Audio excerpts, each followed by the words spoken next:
మనం జపం చేసుకుంటూ ఉండాలా, పనులన్నీ చెయ్యాలా? చెయ్యాలంటారు పెద్దలు. మరి చేస్తూ ఉంటే ఎలా భగవద్ధ్యానం జరుగుతుంది కనుక అంటే, నువ్వు మానకు, ఆయన మానిపించినప్పుడు నీకు తెలియకుండానే మానేస్తావు. ఇప్పుడు ఆయన పట్టుకున్నాడు కవ్వం, ఆ కవ్వం పట్టుకుంటే అదే మానేసింది, మరి తిరగలేదు కవ్వం. ఎప్పుడో ఒకప్పుడు నీ మనసు అలాగా ఇతరమైనటువంటి కర్మల మీదకి ప్రసరింపకుండా అయ్యే అదృష్టం కలిగినప్పుడు సంధ్యావందన భద్రమస్తు భవతే అన్న కృష్ణ మన లీలాశుకుళ్లాగా ఎప్పుడో ఒకప్పుడు అలా మానేసే భాగ్యం కలుగుతుందట. అటువంటి భావన విలసితులకు మానిపించేశాడైనా ఆపేసింది. ఆపేసి పాపం ఒంట్లో కూర్చోబెట్టుకొని పాలిస్తోంది. తమంక మారూఢం అపాయయత్స్తనం, ఒళ్ళో కూర్చోబెట్టుకొని పాలు ఇస్తోంది, ఎంతో ముద్దుగా చూస్తూ. అయితే మన వాళ్ళు అంటూ ఉంటారు, భగవంతుణ్ణి మనం ఆరాధించినప్పుడు ఆనందం మనదా ఆయనదా అంటే, ఆనందం కూడా ఆయనదే. ఆయన ఆనందం చూసి, ఆయన ముఖ వికాసం చూసి మనకి ఆనందం కలుగుతుంది అని అంటారు.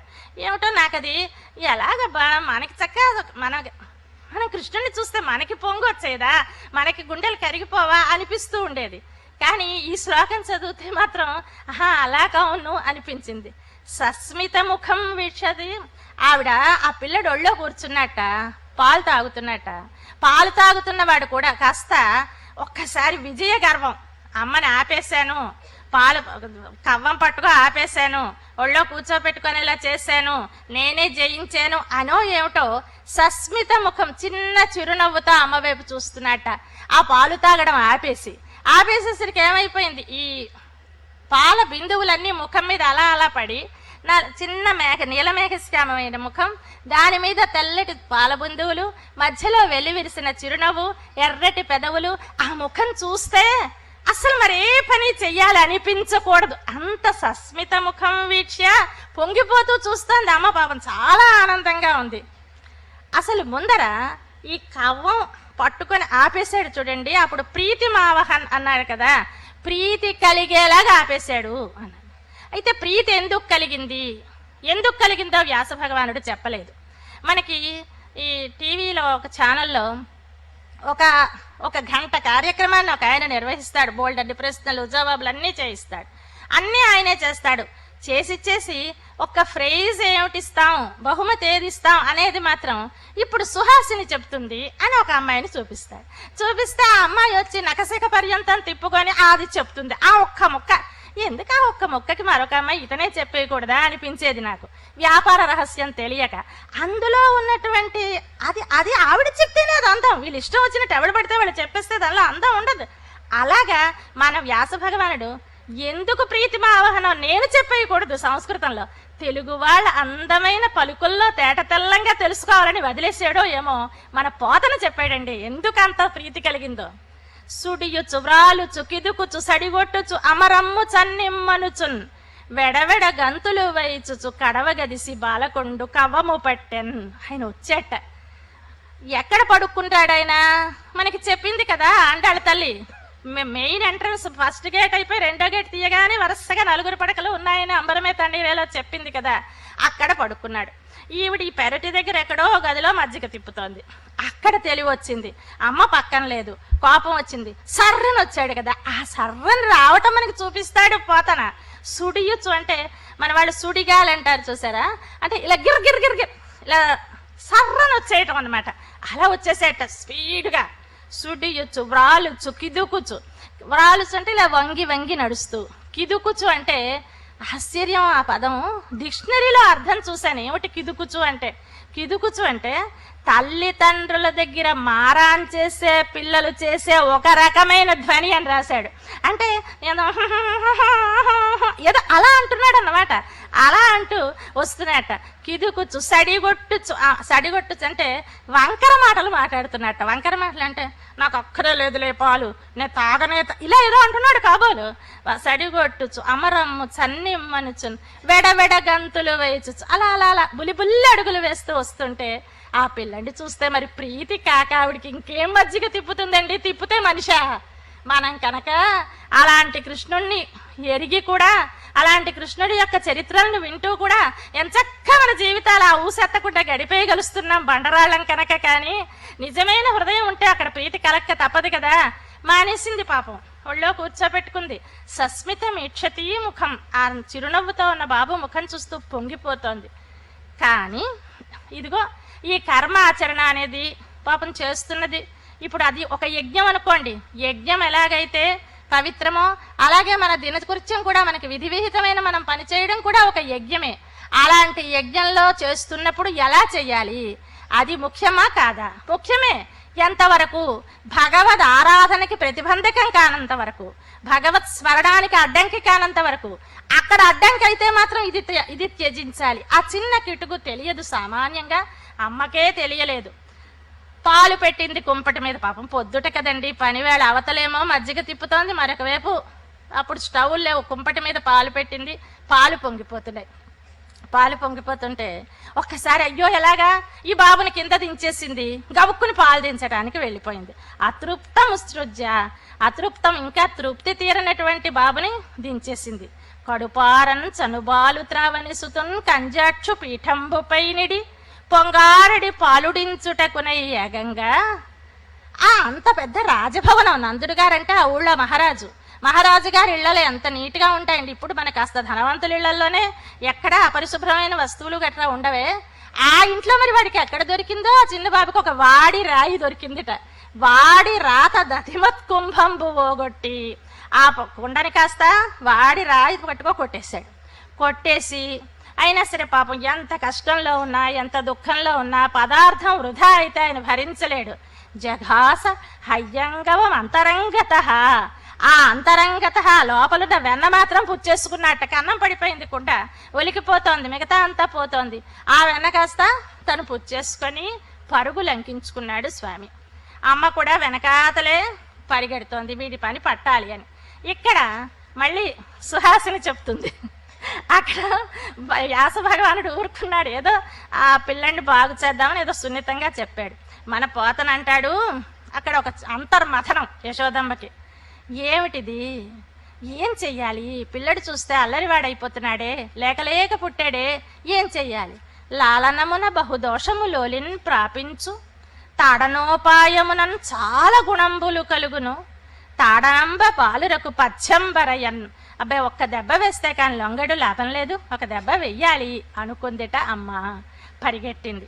అయితే ఇప్పుడు ఈ పాలు దించడానికి అమ్మ వెళ్ళగానే బాబుకి అంత కోపం వచ్చేసిందే. సంజాత కోప అరుణాధరం సందస్య, చాలా కోపంగా పెదవులు అదిరిపోతూ ఉంటే ఆ పెదవుల్ని ఇలా పండ్లు పెట్టి నొక్కు కోపాన్ని అణుచుకుంటున్నాడు. ఎంత కోపం వచ్చేసిందో స్వామికి. ఎందుకు కోపం వచ్చేసింది అంటే, స్వామికి చేసేటటువంటి ఒక కైంకర్యంలో అడ్డుగా వేరొక కర్మాచరణ చేస్తున్నాం. కర్మ మంచిదే, మనం చేయవలసిన విధి విహితమైన కర్మ మంచిదే. కానీ ఆ చేసేటటువంటి కర్మ మన స్వామివారు చెప్తూ ఉంటారు, కర్మ భగవదారాధన రూపం కాకపోతే తెలుగు కర్మ అయిపోతుంది అంట. కర్మ అంటామే, మా కర్మ అని ఆ కర్మ అయిపోతుంది ఒత్తుక్క.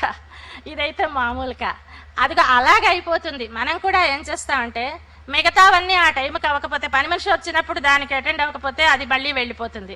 పిల్లలకి క్యారేజీలు ఇవ్వకపోతే వాళ్ళ టైం అయిపోతుంది. ఒక్క పూజ మాత్రం మనం ఎప్పుడు చేసుకున్నా పర్వాలేదు కనుక పూజ మన ఇష్టం వచ్చినప్పుడు చేసుకుందాంలే, ఇవన్నీ చేసేద్దాం అనుకుంటాం. అయితే మరొకలా ఇదే విషయాన్ని మరొకలా భావించుకుంటే, అబ్బా ఈ పని మనిషి వెళ్ళిపోయి వీళ్ళందరూ ఇంట్లోంచి వెళ్ళిపోయి ప్రశాంతంగా నా గోపాలకృష్ణుడు నేనే ఉండి హాయిగా పూజ చేసుకుంటేనో, ఇలాంటి భావన వస్తే పర్వాలేదు. కానీ అది కూడా ఒక పనిముట్టు అన్నట్టుగా, అది కూడా ఒక పని అన్నట్టుగా, వీటికన్నా అది తక్కువ పని అన్నట్టుగా వెనక్కి పెడుతూ ఉంటామే. అలాగా యశోదమ్మ పాపం వెళ్ళిపోయింది. అది చాలా తప్పని మన కులశేఖరాళ్వారు ఆమ్నాయాభ్యసనాన్య అరణ్యరుదితం వేదవ్రతాన్యన్యహం మేధచ్ఛేద ఫలాని అంటూ చెప్తారు. పాపం వేదాలన్నీ ఎన్ని చదువుకున్నా సరే లాభం లేదయ్యా. అరణ్య రోదనే అవి ఎన్ని ఉపవాసాలు అవన్నీ చేసినా సరే ఊరికే ఫ్యాట్ తగ్గడానికి డైటింగ్ చేసినట్టు తప్ప దానివల్ల నీకేమీ ఆధ్యాత్మికమైన ఉన్నతి లేదు. యత్ పదాంభోరుహ ధ్యానం, లేకపోతే స్వామి యొక్క పద పంకేరుహలయందు ధ్యానం లేకుండా చేసిన ఇవన్నీ కూడా తీర్థానం. అంతటా స్నానాలు చేస్తే గజస్నానం, ఏనుగు ములిగినట్టే తప్ప ఏం కాదు అని. ఇంకా ఈ స్తోత్రాల్లో సరే భక్తులు చెప్తే పత్తర్కం పిత్తర్కం భేదమిల్లై అని భక్తులకి పిచ్చి వాళ్ళకి పెద్ద భేదం లేదు, ఏవేవో చెప్తూ ఉంటారు అనుకుంటారని కాదు. మనకు ఉపనిషత్తు కూడా ప్లవాహ్యేతే అధృఢ యజ్ఞరూపాహ ముండకోపనిషత్తులో చెప్పింది. ఇది కూడా చూడండి, ఒక ఓటి పడవని ఎక్కి వెళితే ఎలాగో అలాగ అష్టాదశోక్తం అపరం యేషు కర్మ. మీరు అష్టాదశ స్మృతులలో చెప్పినటువంటి కర్మలన్నీ కూడా భగవద్ధ్యాన దూరులైకాని చేస్తే అవన్నీ కూడా వ్యర్థం, ఓటి పడవల్లో ప్రయాణం చేసినట్టే, అవి మిమ్మల్ని సద్గతికి తీసుకెళ్ళవు అని ఉపనిషత్తు కూడా చెప్పింది. తన కూడా అనన్యచేత సతతం భగవద్గీతలో అనన్యచేత సతతం అస్తమానం చెప్తాడు పాపం. అనన్య పెడుతూ ఉంటాడు. అనన్యచేత సత్వం, అనన్యమైన మనస్సుతో. అనన్యం అంటే అన్యం అంటే మరొకటి, అనన్యం అంటే మరొకటి లేనిది. మరొకటి లేకుండా నన్నే ఎవరైతే ఆరాధిస్తారో వాళ్ళకి నేను సులభాహ పార్థ, నేను వాళ్ళకి చాలా సులభుణ్ణి, వాళ్ళకి లొంగిపోతాను. భక్త్యాత్వ అనన్యయా శక్య, అనన్యమైన భక్తికి నేను లొంగుతాను. అంటే అనన్యమైన భక్తి అంటే ఏమిటి?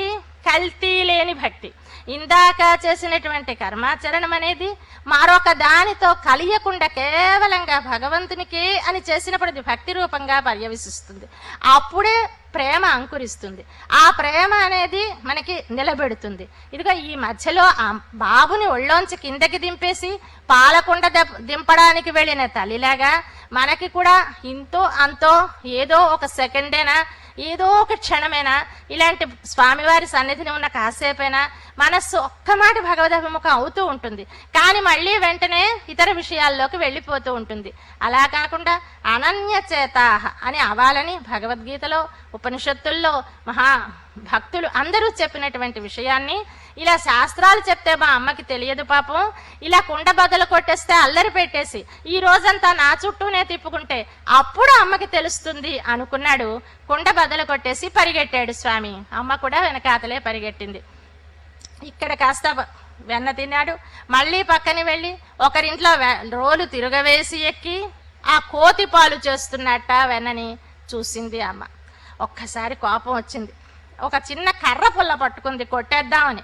ఇంతవరకు కొట్టడం ఎరగదు, ఒక దెబ్బ వేయడం ఎరగదు. ఎలా వేయడం అంటే పిల్లడిని చూస్తుంటేనే కడుపు నిండిపోతుంటే వేయలేకపోతుంది. ఇవాళ మాత్రం బాగు చేద్దాం, ఎలాగైనా అబ్బాయిని బాగు చేద్దామని దిగమంది. బాలా దిగు దిగు అన్నదిట. దిగు దిగుమనేసరికి ఆ గోపికలందరూ కూడా వాళ్ళకి ఎంతో సంతోషంగా ఉంది. ఎన్నాళ్ళయింది చెప్తే నమ్మదు కదా, మీ బాబు ఇలా చాలా అల్లరి చేస్తున్నాడమ్మా అంటే, అబ్బే ఎన్నడున్ పొరుగిండ్ల త్రోవలెరుగడు, కన్నులు తెరువని నా ఈ చిన్ని కుమారుని రవ్వసేయందగునే, కళ్ళు తెరవని పసివాడమ్మా, మీ ఇల్లు తోవలు అడిగితే చెప్పలేడు, చంద్రముఖి ఇల్లు ఎక్కడంటే నాకు తెలియదమ్మా అంటాడు. అలాంటి పసివాడిని పట్టుకొని ఇంతంత మాటలు అనకండి. రామలారా, త్రిలోకాభిరామలారా, తల్లులారా, గుణవతీమ తల్లులారా అని బతిమాలుకునేది పాపం. అలాగ బతిమాలుకున్నావిడ ఇప్పుడు ప్రత్యక్షంగా దొంగ సొమ్ముతో కూడా దొరికిపోయాడు.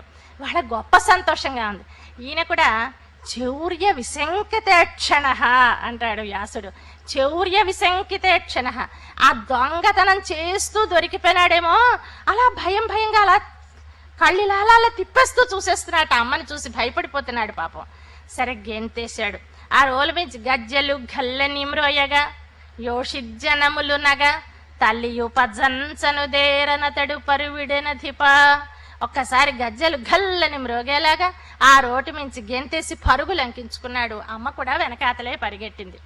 కృతజ్ఞం చూసింది, పట్టుకోవాలి, కొట్టేద్దామనే కర్ర పట్టుకుంది కదా, ఎలాగైనా ఇవాళ దెబ్బ వేద్దామని అనుకుంది. కానీ ఆ పిల్లడు ఎలాగ కృతాగసంతం ప్రెరుదంతమక్షిణి కషంతమంజన్మషిణి స్వపాణిన.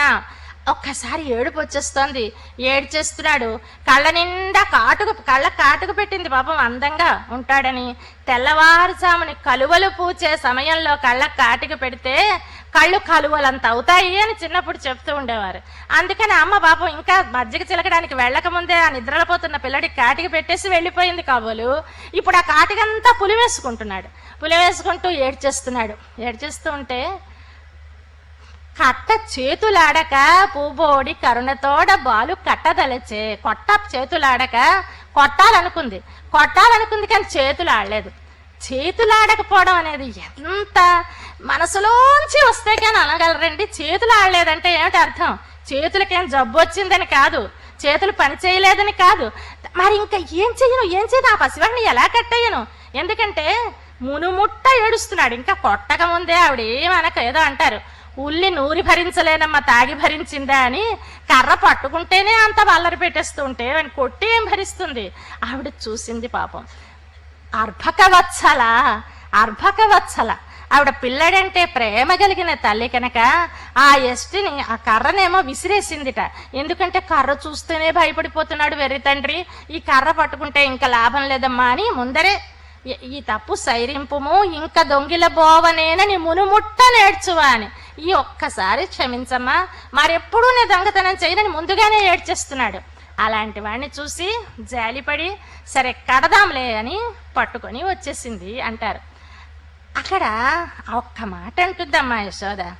ఏమంటుందంటే, పట్టుబడవండ్రు పట్టి పట్టుకొనన్ నాకుగాక పరులకు వశమే అంటుంది. పట్టుబడవండ్రు పట్టి దొరకవు కృష్ణుడిని పట్టుకోలేం వీళ్ళందరూ గొడవ. నిన్ను పట్టుకోవడం నాకు కాక ఎవళ్ళకిరా సాధ్యం, నేను కనుక పట్టుకున్నాను నిన్ను అని ఎంతో ధైర్యంగా ఆత్మస్థైర్యంతో చెప్తుంది. ఎలా వచ్చింది ఇది? ఇందాక ఆయనంతట ఆయన పని మానిపించాడే, ఆయనంతట ఆయన ప్రీతి కలిగించాడే. భక్త్యాత్వనన్యయాశక్య అహమేవం విధోర్జన అంటే మనకి భగవద్ విషయంలో ఈ శ్లోకాలకి చమత్కారంగా చెప్తూ ఉంటారు. ఏవం విధ, నేను అలాంటి వాడిని అనడంలో అర్థం ఏమిటి అంటే, అర్జునుడు అడిగేట, ఏమిటయ్యా భీష్ముడు వాళ్ళు నువ్వు పరంబ్రహ్మ పరంధామ చాలా గొప్పవాడివి అని చెప్తుంటాడే, మరి నువ్వేమిటి భక్తులకి ఇలా లొంగిపోతావు? భక్తి క్రీతో జనార్దన, భక్తికి అమ్ముడు పోవడం అంటే ఏదైనా మనకు అవసరమైనప్పుడు అమ్మేసుకుంటే తర్వాత మనకి డబ్బున్నా తిరిగి రాదు, మన దగ్గరికి ఇవ్వడు కదా కొనుక్కున్నవాడు. అలాగా ఈయన భావం భక్తికి లొంగిపోయి అమ్ముడు పోతాడు. భక్తి క్రీతో జనార్దన అంటారే. ఎలా నువ్వు ఇలా లొంగిపోయినావంటే, ఏముందయ్యా నువ్వు తెల్లగా ఉన్నావా, నేను నల్లగా ఉన్నానా, ఎందుకున్నావంటే ఏం చెప్పగలం, మన తీరే అంతా.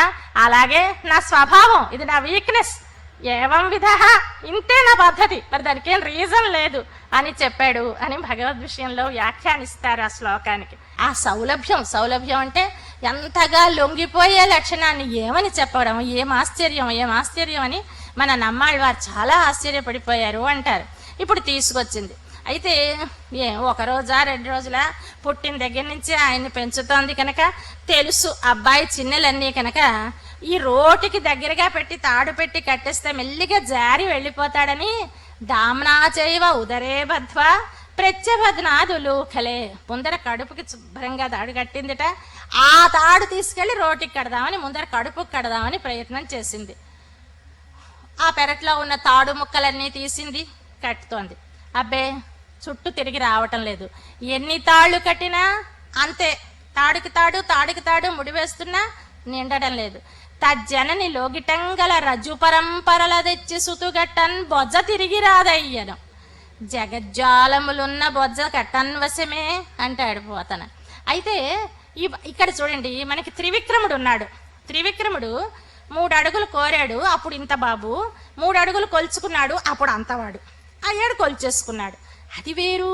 మన కృష్ణుడు అలా కాదు, అంత బాబే అంత బొజ్జే, ఏమీ పెరిగిపోలేదు, ఈ కాస్త ఇంత కడుపు అయిపోలేదు, ఏం లేదు, అలా ముద్దుగా అలాగే వెన్న తిన్న బుల్లి బొజ్జ అలాగే ఉందాయే, తాళ్ళు ఎన్ని కట్టినా చాలదాయే. అది కృష్ణుడిలో ఉన్న గొప్పతనం. సౌలభ్యం, పరత్వం ఏకకాలంలో చూపిస్తాడు. ఎప్పుడూ కూడా ఆయనలో అందుబాటుతనం ఉంటుంది, ఆయన గొప్పతనం లోపల నుంచి ఫోకసింగ్ అవుతూనే ఉంటుంది.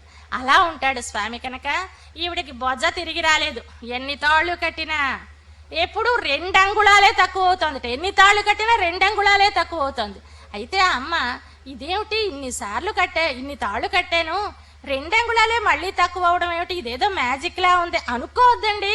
అబ్బే అనుకోలేదు. ఏమిటో ఈ పిల్లడమ్మా మాయదారి పిల్లడు, ఎంతకీ కట్టుబడేమని మరో తాడు ముడిపెడుతూనే ఉంది. అయితే కొసకి ఎలా ముడిపడ్డది, ఎలా కట్టింది అమ్మ అంటే, మనకి యామునాచార్యుల వారు స్తోత్రరత్నం అనే స్తోత్రాన్ని రచిస్తూ వారు అంటారు, నాకు అధికారం ఉందా లేదా నీ గురించి స్తోత్రం చేయడానికి? లేదు, నిజమే. కానీ మరొకళ్ళకు ఉందా? ఎవరు బ్రహ్మేనా ఎవరైనా పరిపూర్ణంగా నీ గురించి చెప్పగలరా? ఎవరూ చెప్పలేరు కదా. కించేష శక్తి అతిశయేన నతే అనుకంప్య. ఎవరైనా వాళ్ళ శక్తి ఎక్కువ ఉన్నందువల్ల నిన్ను వాళ్ళు చెప్పగలరు అన్న మాట లేదు. నీ చేత దయతలచబడ్డానికి కారణం శక్తి కాదు. మరి నతే అనుకంప్య స్తోతాపితు స్తుతికృతేన పరిశ్రమేణ. అయితే నిన్ను స్తోత్రం చెయ్యాలనుకుంటున్న వాళ్ళు పడ్డ హైరాణ చూసి మనం గట్టిగా విష్ణు సహస్రనామం చదువుతాం, ఓ హైరాణ పడిపోతాం, జై శ్రీమన్నారాయణ పెద్ద కేకలేస్తాం. వేస్తే స్వామివారు మన వైపు ఒకసారి చూస్తారా, పాపం ఇంత అరుపరిచాడే అని. అలాగా మన స్తోతాపితు స్తుతికృతేన పరిశ్రమేణ, మన ఈ స్తోత్రం చేసేవాడి యొక్క పరిశ్రమ వల్ల నేను లొంగాలి తప్ప భగవంతుడికి మన శక్తి వల్ల లొంగ తీసుకోలేం కదా. అంచేత ఆ శ్రమ నాకే వేగం కలుగుతుంది. నేను చేతకాని వాడిని కనుక నాకే వేగం శ్రమ కలుగుతుంది కనుక నేనే అర్హుణ్ణి అంటూ తమకి తమరే సర్టిఫికెట్ ఇచ్చుకుంటారు యామునాచార్యుల వారు. అలాగనే ఇక్కడెందుకు మన యశోదమ్మని చూశాడు స్వామి. పాపం ఓడల చెమటలెగయ ఉత్తరీయము జార వీడియున్న తురుము విరులు రాల కట్టరాని తన్ను కట్టెదనని చింత కట్టుకొనిన తల్లి కరుణ చూచి, అయ్యో పాపం కట్టలేని నన్ను కట్టాలి అనుకుంటోందే, ఏం చేద్దాం. అయితే ఎప్పుడు కూడా 2 అంగుళాలు తక్కువయ్యాయి కదా. 2 అంగుళాలు అంటే ఏమిటిట మా చెప్తూ ఉంటారు. అసలు మనం ఏదైనా ఒక విషయాన్ని మన బుద్ధిలో నిలుపుకోవాలి అంటే మనకి ఒక భగవంతుడే కాదు, ఒక సినిమా యాక్టర్ని తలుచుకోవాలి అన్నా ఒక 3 సెకండ్ల కాలమే ఒక విషయం మీద మన బుద్ధి నిలుస్తుందిట. మళ్ళీ మరో విషయం మీదకి వెళ్ళిపోతుంది, మళ్ళీ మరో విషయం మీదకి వెళ్ళిపోతుంది. అది మనకి సహజం. అయితే ఆ మారుతున్నప్పుడు మళ్ళీ దాని మీదకే కనుక ఉంటే దీన్నే ధ్యానము అంటారు. ఈ ధ్యానము ఎడతెగక సాగుతే అదే భక్తి. అదిగో అటువంటి స్థితి కలగాలి అంటే ఈ తాడు ముక్కలన్నీ ఒకదానికొకటి కట్టినట్టుగా మన స్మృతులన్నిటినీ కూడా ఒకసారి భగవానుడు మళ్ళీ ఇటు వచ్చేస్తుంది బుద్ధి. ఎక్కడికి వచ్చేసిందో మళ్ళీ చూసుకొని మళ్ళీ దాన్ని వెనక్కి తీసుకెళ్ళి మళ్ళీ దాంతో ముడిపెట్టి మళ్ళీ వచ్చేస్తుంది, మళ్ళీ తీసుకెళ్ళి మళ్ళీ ఇలా కొంచెం కాలం కానీ శ్రమ పడితే మనం రోజు ప్రయత్నం చేస్తేంట మన శ్రమ చూసి జాలిపడి కొన్నాళ్ళకి కాసేపు ఇలా తళక్కిన పాదార విందాలో ఆ మురళి విన్యాసమో ఆ సికిపించే మౌళి యొక్క ఆ సుందర సన్నివేశమో ఏదో ఒక్కసారి తళుక్కుమనిపిస్తాట మన హృదయ మందిరంలో స్వామి. అలాగా అమ్మకి లొంగిపోయాడు, తాడు కట్టబడిపోతే అప్పుడు ఆవిడ పొంగిపోయి, అమ్మయ్య కట్టేశాను మా బాబుని. ఎందువల్ల కట్టింది? పరిశ్రమం దృష్ట్వా. ఆవిడ పడ్డ కష్టాన్ని చూసి స్వామి లొంగిపోయాడు, తనను తాను బంధింప చేసుకున్నాడు. అందుకనే కಣ್ಣಿనొను సిరుత్తాంబినాల్ కట్టున్న పణ్ణియ పెరుమాయన్ అంటూ మన మధుర కవి ఆళ్వార్ ఏం చెప్పారంటే, కట్టున్న పణ్ణియ కట్టబడేలా చేసుకొనినా. ఆవిడ కట్టింది కాదు, ఈయన కట్టించుకున్నాడు కూడా కాదు, ఆ కట్టించుకోకుండా ఉండలేక కట్టించేసుకున్నాడు. ఆవిడ జాలి వేసిపోయి ఆవిడ పరిశ్రమ చూసి అలసిపోయింది పాపం. పొద్దున్న నుంచి తనతోనే హడావిడి పడుతోంది కదా, ఒళ్ళంతా చెమట పెట్టేసి హడావిడి పడిపోతే కట్టుబడిపోయాడు స్వామి. అంటే ముందుగా కర్మ ఆచరణం చేయాలి. చేసినప్పుడు ఆ కర్మ అనేది తనంతట తాను విడదు, మనంతట మనం వదలలేము. ఎప్పుడో భగవానునికి మన మీద అనుగ్రహం కలిగినప్పుడు ఆ కర్మ అనేది భగవద్భావన విలసితము కానిది మనకు అక్కరలేదు, అదే కావాలి అనేటటువంటి ఒక స్థితిని మనకు కలిగిస్తాడు స్వామి. తరువాత ఆయన చుట్టూనే మనసుని పరిగెట్టించుకుంటాడు. ఇప్పుడు ఒక్కసారి మన బుద్ధి అంతా, మన స్మృతుల వరుస అంతా భగవానుని చుట్టూ ఆవరించేలాగా చేసుకుంటాడు. అప్పుడు లొంగిపోతాడు. ఇంతగా వశమయ్యేలాగా చిన్ని కృష్ణుడు వాళ్ళ అమ్మకి ప్రాక్టికల్గా చేసి చూపించాడు. అలా చేసిన దాన్ని మనం చూసి, ఓహో మనం కూడా ఇలాగా ప్రయత్నం చేస్తే పోన్లే అంత యశోదమ్మల ఆ రోజంతా కాకపోయినా ఒక సెకండ్ అయినా ఒక క్షణమైనా మన మనస్సులో ఏదో ఒక మధుర భావన. ఎందుకు మన దేవులపల్లి కృష్ణశాస్త్రి గారు చెప్తారు, సౌరభము లేల చిమ్ము పుష్పవ్రజంబు చంద్రికల నేల వెదజల్లు చందమామ ఏల సలిలంబు పారు గాడ్పేల విసరు ఏల నా హృదయంబు ప్రేమించును. పువ్వులు ఎందుకు వాసన వస్తాయి, వెన్నెలు ఎందుకు చల్లగా ఉంటుంది, చందనం ఎందుకు పరిమళిస్తుంది, వెన్నెలు ఎందుకు ప్రసరిస్తుంది, ఇవన్నీ ఎందుకు ప్రసరిస్తాయి? వేటికి జవాబు లేదు, అంతే, అది వాటి లక్షణం. అలాగే నా హృదయంబు ఏల ప్రేమించును ఎందుకు ప్రేమిస్తుంది అంటే మనకందరికీ ప్రేమించడానికి కారణాలు ఉంటాయి. మనం ఏదో ఒక కోరికతో భగవంతుణ్ణి ప్రేమిస్తాం. అలా కాకుండా అనన్య చేతస్కులమై ప్రేమించేటటువంటి భాగ్యం కలగాలి అంటే స్వామే అది అధిమంధానాన్ని పట్టుకొని ఆ కవ్వాన్ని ఆపి మన వెన్నముద్ద తిన్నట్టుగా మన మనస్సుని స్వీకరించాలి. అటువంటి సన్నివేశం కనుక ఈ ఉలూఖల బంధన వృత్తాంతం. దీన్ని చూసి ముగ్ధులైపోయినటువంటి నమ్మాళ్వార్ ఎత్తిరం అన్నారట. అక్కడ అంటే ఏం ఆశ్చర్యం అన్నారట. అక్కడ వ్యాఖ్యాతలు చెప్తారు, వేదం కూడా భగవంతుని పరత్వాన్ని చెప్తూ ఎంత గొప్పవాడు చెప్పాలని, ఒక ఆనంద గుణాన్ని చెప్పాలని ప్రయత్నించి ఎన్నో ఆనందాలని చెప్పి చివరికి చెప్పలేక మళ్ళీపోయింది. అంటే ఆ ప్రయత్నం చేసింది, ఇంతవరకు అని ప్రయత్నం చేసింది. ఎప్పుడు ఆయన గొప్పతనం చెప్పాలంటే. కానీ ఆయన ఎంతగా భక్త వశంవదుడో చెప్పాలంటే మాత్రం ఆ మాత్రం ప్రయత్నం కూడా చెయ్యలేరండి. ఏం ఆశ్చర్యం అని మోహపడి పడిపోవలసిందే. అటువంటి ఆ సౌలభ్యాన్ని చూసి పరవశించిపోయారు కదా నమ్మాళ్వార్. అటువంటి స్థితిని మనకు అందించింది ఈ ఉలూఖల బంధన వృత్తాంతం. ఎప్పుడూ కూడా కృష్ణుడు ఏ కార్యాన్ని కూడా ఒక్క పని కోసం ఆయన టైం వేస్ట్ చేసుకోడు. ఏదైనా 2 ప్రయోజనాలు ఉంటేనే ఒక పని చేస్తాడు. దీంతోటే వెళ్ళి 2 మధ్య చెట్లలోంచి మధ్య నుంచి దూరి అక్కడ వెళుతూ ఉంటే ఆ విష్ణు పురాణంలో పరాశర మహర్షి దర్శిస్తూ అబ్బబ్బా ఏమి సన్నివేశం అని పొంగిపోయేట. జగామ కమలేక్షణ. ఆ 2 మధ్య చెట్ల మధ్య నుంచి దూరుతున్నాడు స్వామి. జగామ అంటే వెళుతున్నాడంటే ఎక్కడి నుంచి చూసి ఉండాలి? వెనక నుంచి చూసి ఉండాలి. వెనక నుంచి చూస్తే ఏం కాదు కనిపిస్తుంది, పాదం కనిపిస్తుంది. కానీ ఏమన్నాడు? కమలేక్షణ, తామరల వంటి కన్నులు గలవాడు. మరి కళ్ళు ఎలా కనపడ్డాయి అంటే పెళపెళపెళ ఆ చెట్లు పడిపోతుంటే అందరూ భయంగా చూస్తూ ఉంటే ఈయన కూడా భయంగా వెనక్కి చూసేటాము. ఏమిటబ్బా ఈ చప్పుడు అని. అప్పుడు ఏమైంది? ఒక్కసారి చిగురుటాకులు లాంటి పాదాలు, తామరల లాంటి నేత్రాలు ఏకకాలంలో దర్శనం చేసే భాగ్యం ఆనాటి వారికి లభించిందిట. అటువంటి భాగ్యాన్ని పొంది ఆనాటి వారంతా పొంగిపోతే ఆ మధ్య చెట్లలోంచి వచ్చిన వాళ్ళు ఎంతో మూర్ఖులు, శాపం వల్ల ఇలా వచ్చిన వాళ్ళు భగవద్ దర్శనం అవగానే ఒక్కసారి వాళ్ళలో పరివర్తన వచ్చేసి విచిత్రమైన కోరిక కోరతారు. ఏదైనా కోరుకోండి అంటే నీ పద్యావళులు ఆలకించు చెవులున్, నిన్నాడు వాక్యంబులున్, నీ పేరన్ పనిచేయు హస్తయుగముల్, నీ మూర్తిపై చూపులున్, నీ పాదంబుల పొంత మ్రొక్కు శిరముల్, నీ సేవపై చిత్తముల్, నీపై బుద్ధులు మాకు నిమ్ము కరుణన్, నీరే జపత్రేక్షణ. నీపై బుద్ధి నువ్వే ఇయ్యి, మేము తెచ్చుకోలేం. చక్కటి ప్రార్థన చేస్తారు వాళ్ళు. అటువంటి సన్నివేశంలో ఆ చెట్లు ఎలా పడిపోయాయని తర్వాత పెద్దవాళ్ళందరూ వచ్చి అడిగితే ఆ పిల్లలు నందుని కొమరుడు వినుడి సందునమును దూరి రోలు సరియడ్డముగా ముందునే కీడ్చాడు, ఈడుస్తే పడిపోయినాయన్నారు. పెద్దవాళ్ళందరూ చాచా బాలుడీతడు పట్టి పడత్రోయ జాలడు అని వాళ్ళు అనుకున్నారు. ఆ పసిపిల్లల మనస్తత్వం కానీ భగవానుడు మనకి ఏర్పరిస్తే భగవానుడి శక్తిలో ఉన్న వైశిష్ట్యాన్ని, సౌలభ్యంలో ఉన్నటువంటి మాధుర్యాన్ని అందుకుంటాం.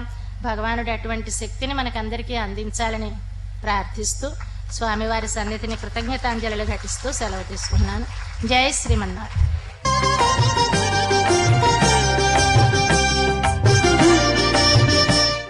మేము లొంగము అన్నాడు కూడారై వెల్లుము శ్రీరు గోవింద. మేము కూడం అంటే వాళ్ళలో వాళ్ళు కూడటం కాదు, వీళ్లతో స్వామితో మేము కూడం అనేవాళ్ళని కూడా తన దగ్గరికి లాక్కొచ్చి తనతో కూడేట్టుగా చేసేటువంటి కళ్యాణ గుణ వైభవం కలవాట. ఆ వైభవాన్ని ఇక్కడ భక్తవశ్యతను చూపించాడు. ఏమండి బ్రహ్మగారికి వైభవం పడుతుందండి? లేదండి. శివుడి గారికి పడుతుందండి? పడదండి. ఆత్మారాములకు పడుతుందండి? పడదండి.